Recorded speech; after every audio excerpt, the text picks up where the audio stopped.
Gujarat focus ન્યૂઝમાં આપનું હાર્દિક સ્વાગત છે. હું હિરલ. આજના મુખ્ય સમાચાર. મનોરંજનને નવીનતા સાથે જોડતી ફિલ્મ ફાટીને ગુજરાતી સિનેમાને બનાવી રહી વધુ ભવ્ય.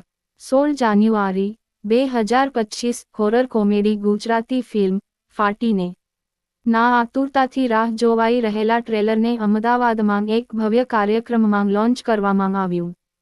ફિલ્મના કલાકારો અને ક્રૂ, મીડિયા મિત્રો તેમજ ગુજરાતી ફિલ્મ જગતની અગ્રણી હસ્તીઓની હાજરી સાથે ખચાખચ ભરાયેલા ઓડિટોરિયમનો માહોલ જ આ ફિલ્મને લઈને જોવા મળેલા ઉત્સાહ વિશે જણાવે છે.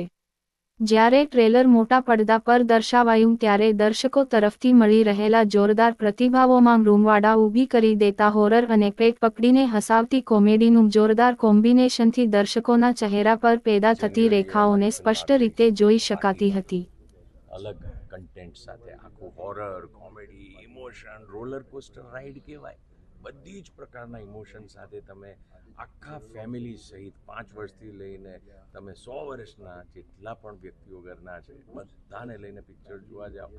ખૂબ મજા આવશે કારણ કે ટેકનિકલી બહુ હાઈફાઈ છે. હિન્દીમાં જે રીતના પ્રયોગો થતા હોય છે ટેકનિકલી એ બધા જ આ ફિલ્મની અંદર પ્રથમવાર ગુજરાતી ફિલ્મમાં થઈ રહ્યા છે.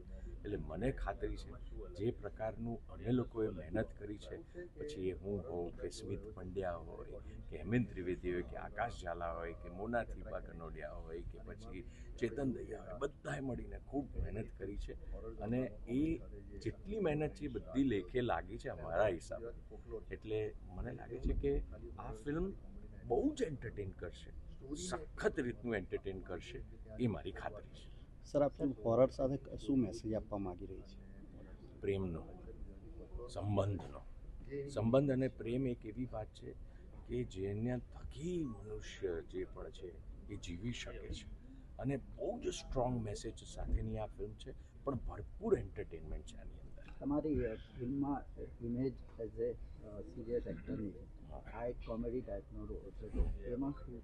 ફિલ્મમાં હું સિરિયસ જ છું. સિચ્યુએશન કોમેડી થાય છે, હું તો ભરપૂર સિરિયસ છું. હું તો જે પ્રકારનો મારી ઇમેજ છે એ પ્રકારનો જ મેં તો પરફોર્મ કર્યું છે, પણ આજુબાજુ જે પણ ઘટનાઓ ઘટે છે ને એ બધી એટલી કોમેડી છે ને એમાંય સ્મિત પંડ્યા સાથે હોય ને એટલે ભાઈ કંઈ પેલું સિરિયસ રહે જ નહીં, બધું મસ્તી ધમાલ જ થાય. ફિલ્મોમાં તમે ફટારી છે કે ફાટી છે? એટલે શૂટિંગ દરમિયાન ફાટી છે, બાકી કેમેરા પર તો ફટાવી છે પણ પણ બહુ જ મજા આવી છે. ફિલ્મ 31મી જાન્યુઆરી આવી રહી છે અને હોરર કોમેડી ફિલ્મ અને લોકોને બહુ જ મજા આવશે. ટેકનિકલી વેરી સાઉન્ડ, જેમ સરે પણ વાત કરી. સો ડોલ્બી એટમોસ હોય અને તમારી પાસે મોશન ટેકનોલોજી હોય, A.R. રહેમાન સાહેબના સ્ટુડિયોમાં ફિલ્મનું બેકગ્રાઉન્ડ થતું હોય અને ઓસ્ટ્રેલિયામાં શૂટ થઈ હોય, ઇન્ડિયામાં શૂટ થઈ હોય અને તમારી પાસે આટલા તગડા એક્ટર્સ હોય, બધા સેન્સિબલ એક્ટર્સ હોય, સ્ક્રિપ્ટ તગડી હોય, ડિરેક્શન આટલું તગડું હોય, પ્લસ DOP ન્યૂઝીલેન્ડથી હોય, બધું. સો એવરીથિંગ ઇઝ એટલે સુટેબલ એન્વાયરમેન્ટમાં આ ફિલ્મ શૂટ થઈ છે અને બહુ જ મજા આવશે. ઓડિયન્સ તો બહુ ધમાચકડી થવાની છે, એટલી ગેરંટી. સ્મિતભાઈ, તમારા કેરેક્ટર પ્રમાણે જે એકચ્યુઅલ ઇમેજ છે તમારી, એ પ્રમાણેનું જ આ તમને રોલ મળ્યો છે. એ એટલે બહુ અઘરું છે. તમે ટ્રેલર જોયું બરાબર સર, એટલે તમને ખ્યાલ આવશે કે મારા પેલા લાલ વાળ કર્યા છે.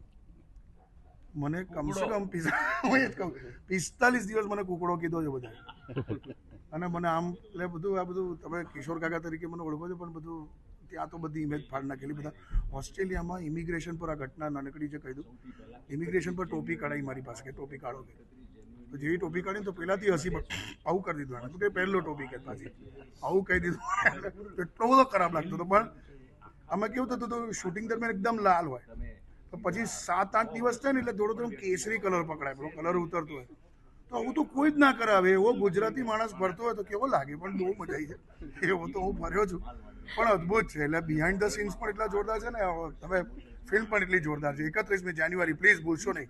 ફાટીને સર, ફિલ્મ ફાટીને મને જ્યારે અમારા ડિરેક્ટર ફૈઝલભાઈએ આ ઓફર કરી ત્યાં સુધી મેં એક બ્રેક લીધો હતો અને 10 વર્ષ પછી મેં પહેલાં જે કેમેરો ફેસ કર્યો એ આ ફિલ્મ છે ફાટીને. કેમિયો કર્યો છે, હેતુજીની વાઈફનો રોલ કર્યો છે અને બહુ મજા આવી. અને હું મારી જાતને ખુશનસીબ એટલે માનું છું કે આ એક અનોખી અદ્ભુત ફિલ્મ